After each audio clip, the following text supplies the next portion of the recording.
حضور اعلی حضرت رضی اللہ تعالی عنہ نے 1000 کتاب لکھ کر ہمارے اور آپ کے ایمان کی حفاظت فرمائی.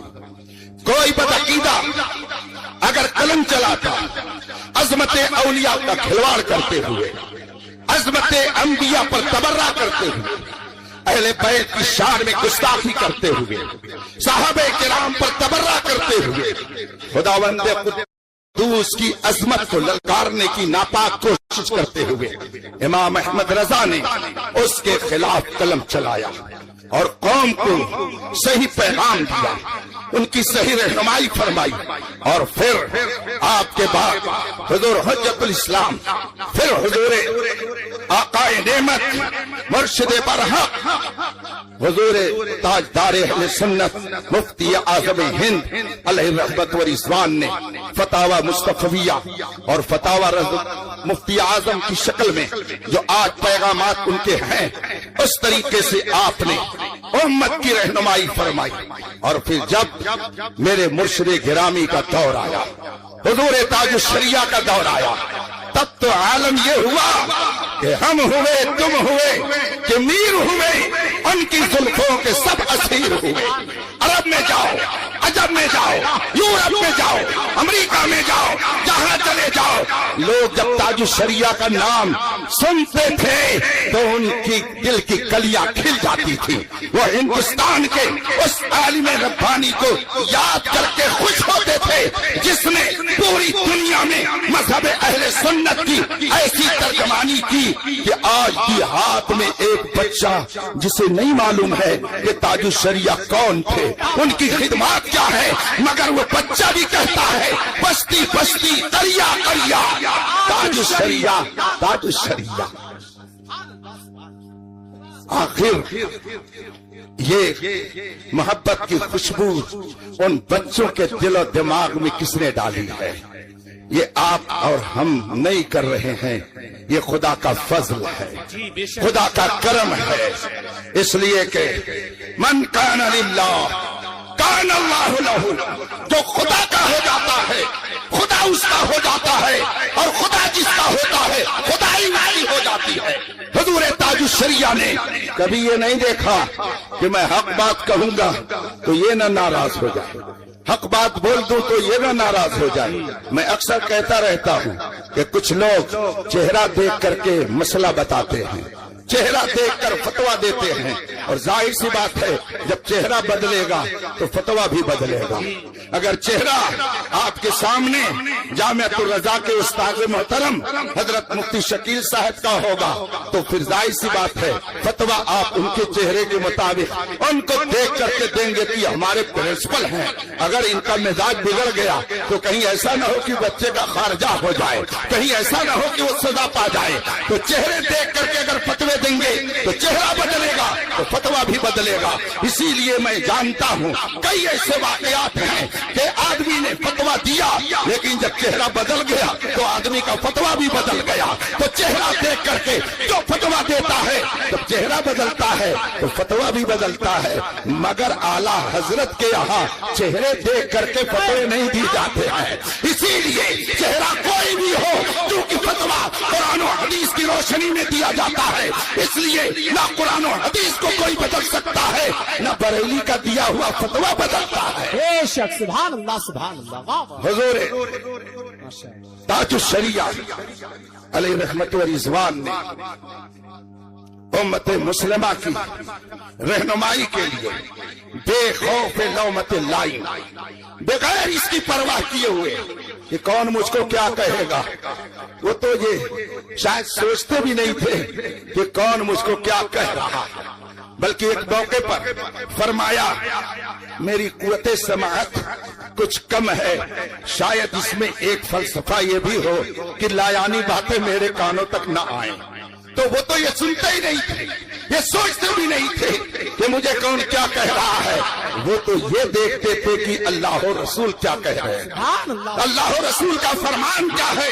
حضور تاج الشریعہ زندگی بھر احقاق حق اور ابطال باطل کرتے رہے، آپ نے یہ نہیں دیکھا کہ یہ کون ہے، عالم ہے کہ جاہل ہے، پروفیسر ہے کہ دانشور ہے، حکیم ہے کہ ڈاکٹر ہے، انجینئر ہے کہ پروفیسر ہے۔ آپ نے وہ کہا جو رسول اللہ کا فرمان تھا۔ مجھے اچھی طرح سے یاد ہے بعض ایسی کتابیں حضور تاج الشریعہ نے بر وقت لکھوائی جن کو جواب کے طور پر لکھا گیا۔ ان میں سے ایک کتاب سد المشارق، یہ کتاب وہ ہے کہ امریکہ کا ایک بقلم خود پروفیسر ڈاکٹر جو کہہ لیجیے، اس نے ایک مضمون لکھا۔ اس مضمون میں اس نے یہ ثابت کرنا چاہا کہ نبی تو خدا کی طرف سے پیغام دینے کے لیے، خدا کی طرف سے پیغام لے کر انسانوں کو وہ پیغام پہنچانے کے لیے آتا ہے، اور جب نبی نے وہ پیغام خدا کی طرف سے پہنچا دیا تو اب نبی کی ضرورت نہیں رہ گئی۔ اور اس کو سمجھانے کے لیے اس نے ڈاک خانے کو مثال میں پیش کیا۔ جس طرح سے آپ کوئی خط بھیجیں اور ڈاکیا اسے ڈاک خانے سے نکال کر آپ کو دے دے، پھر اس کا کام ختم، ڈاکیے کی کوئی ضرورت نہیں۔ اسی طریقے سے نبی خدا کی طرف سے جو پیغام لے کر آتا ہے، جب نبی نے وہ پیغام قوم کو پہنچا دیا تو اب انسانوں کو نبی کی کوئی ضرورت نہیں ہے۔ یہ اس نے مضمون لکھا۔ جب یہ بات حضور تاج الشریعہ تک پہنچی، آپ سے پہلے بھی بہت سارے لوگ اس سے واقف ہو چکے تھے مگر کسی کا قلم نہیں اٹھا۔ اور آج بہت سارے لوگوں کو دیکھا جاتا وہ غیروں کے خلاف نہ زبان کھولتے نہ قلم چلاتے ہیں، لیکن اگر بریلی کا کوئی کچھ بول دیتا ہے، خاص طور سے حضور تاج الشریعہ کے غلاموں میں سے اگر کوئی کچھ بول دیتا ہے تو اس پر لوگ ایسے ٹوٹتے ہیں جیسے کہ بھوکے لوگ دسترخوان پر ٹوٹتے ہیں۔ غیروں کے خلاف قلم نہیں چلایا جاتا مگر اپنوں کے خلاف قلم چلایا جاتا ہے۔ حضور تاج الشریعہ کی طرف اور بھی لوگوں نے اس مضمون کو پڑھا لیکن کسی نے قلم نہیں چلایا۔ جب حضور تاج الشریعہ نے پوری تفصیل سنی، پورے مضمون کو پڑھوا کر کے سنا، اس کے بعد آپ نے کتاب لکھی۔ اس کتاب کا نام آپ نے رکھا سد المشارق، یعنی راستوں کو روکنے والا۔ کس راستے سے روکنے والا؟ کس راہ سے روکنے والا؟ جو یہ کہتا ہے کہ ان الدین یستغنی عن الشارع، جس کا یہ قول ہے کہ دین جب مکمل ہو گیا تو شارع کی ہم کو ضرورت نہیں ہے، نبی کی ضرورت نہیں ہے۔ اعلیٰ حضرت کا شیخ حضور تاج الشریعہ نے اپنی نگاہوں کے سامنے رکھا اور پھر عربی میں اور مختلف زبانوں میں اس کا جواب دینا شروع کیا، اور آپ نے فرمایا سچ حق اور حق ہے جو میرے جد امجد تاج اعلیٰ حضرت نے فرمایا تھا کہ وہ جہنم میں گیا جو ان سے مستغنی ہوا ہے خلیل اللہ کو حاجت رسول اللہ۔ آپ نے اس کتاب میں ثابت کیا امتی بلکہ کوئی انسان نبی سے قیامت تک بے نیاز نہیں ہوتا ہے۔ یہ کتاب حضور تاج الشریعہ نے چھپوا کر کے تقسیم کرائی۔ خود ایک مرتبہ میں نے کہا حضور ایک مولانا صاحب ابھی جلدی سے ازہر سے پڑھ کے آئے، حضرت مفتی شکیل صاحب اس وقت ازہر سے پڑھ کے آنا بھی ایک مسئلہ بنتا جا رہا ہے۔ حضور تاج الشریعہ کے دور ایک صاحب پڑھ کے آئے اور انہوں نے مضمون لکھ مارا۔ اس میں انہوں نے لکھا کہ اصحابی النجوم بأیہم اقتدیتم اہتدیتم، یہ حدیث موضوع ہے، اس کو پڑھنے کی اجازت نہیں ہے۔ خود میں نے مجھ جیسے اور لوگوں نے ذکر کیا ہوگا، میں نے حضور تاج الشریعہ سے عرض کی حضور ایک صاحب پڑھ کر کے ابھی نئے نہ آئے ہوئے ازہر سے اور انہوں نے اس حدیث کے بارے میں اس طرح سے کلام کیا ہے، میں چاہتا ہوں کہ ان کا جواب ہو جائے۔ حضور تاج الشریعہ کی طرف سے کچھ دن کے بعد خوشخبری ملتی ہے کہ آپ نے ایک کتاب تیار کر دی۔ جس کا نام آپ نے رکھا الصحابۃ نجوم الاہتداء، صحابہ ہدایت کے ستارے ہیں، اور اس میں آپ نے دلائل کے انبار لگائے اور اس میں ثابت کیا بلا شبہ رسول پاک کے صحابہ ہدایت کے ستارے ہیں، جو ان کو ہدایت کا ستارہ نہ مانے وہ گمراہی میں جائے گا، اور جو ان کو ہدایت کا ستارہ مانے گا انشاءاللہ اسے ہدایت کا راستہ ملتا رہے گا۔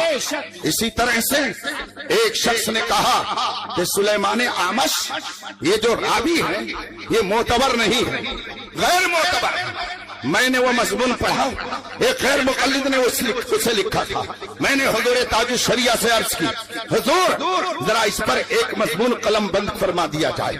حضرت نے فرمایا ٹھیک ہے کام ہو جائے گا۔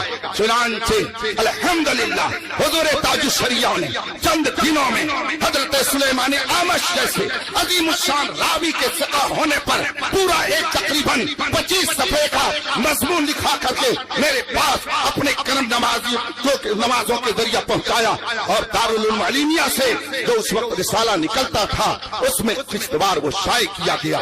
میں عرض کرنا چاہوں گا کہ جب بھی کسی نے اسلام پر حملہ کیا، جب بھی کسی نے عظمت رسول سے کھلواڑ کیا، عظمت صحابہ سے کھلواڑ کیا، عظمت اہل بیت سے کھلواڑ کیا، جب بھی کسی نے اصول شریعت کا مذاق اڑایا، بے خوف لومت لائم، بے خوف لومت لائم میدان میں اتر کر تاج الشریعہ نے قوم کی صحیح رہنمائی فرمائی، سبحان اللہ سبحان اللہ، بے شک صحیح رہنمائی فرمائی، جس کا نتیجہ ہے کہ آج ہم لوگ صحیح راستے پر چل رہے ہیں۔ جی بے شک ورنہ ہم بھی اپنے کمرے تو کمرے ہیں، گھر میں تو گھر میں، مسجد میں بھی ویڈیو بنواتے، پھر مسجد بھی فلم انڈسٹری بن جاتی ہے، اور فلم ایکٹروں کی طرح سے ہم لوگ بھی نماز پڑھتے۔ جیسے کئی لوگوں کے بارے میں نے سنا کہ وہ سوالیر رکھ کر کے نماز پڑھاتے ہیں، کوئی اپنے منہ میں لونگ رکھ کر کے نماز پڑھاتا ہے، کوئی اپنے منہ میں الائچی رکھ کر کے نماز پڑھاتا ہے۔ تو یہ تو آپ ہی دیکھ ہی رہے ہیں کہ کوئی سامنے ویڈیو لگا کر کے بھی نماز پڑھاتا ہے۔ یہ نماز نہیں، تماشا بنا لیا گیا۔ اے تاج الشریعہ، آپ کا ہم پر احسان ہے کہ آپ نے ہماری مسجدوں کو ان شیطانی کاموں سے بچانے میں اہم کردار ادا کیا ہے، جس کی بدولت آج ہماری بہت ساری مسجدیں اس طرح کے خرافات سے محفوظ نظر آتی ہیں۔ سبحان اللہ سبحان اللہ، زندہ ان کا سایہ ایک تجلی، ان کا نقش پا چراغ، وہ جدھر گزرے ادھر ہی روشنی ہوتی گئی۔ رب قدیر اس عظیم مرد مجاہد کی تربت انور پر رحمت و نور کی بارش فرمائے، اور ان کے ارشادات و تعلیمات پر ہمیں عمل کی توفیق عطا فرمائے۔ وآخر دعوانا ان الحمدللہ رب العالمین۔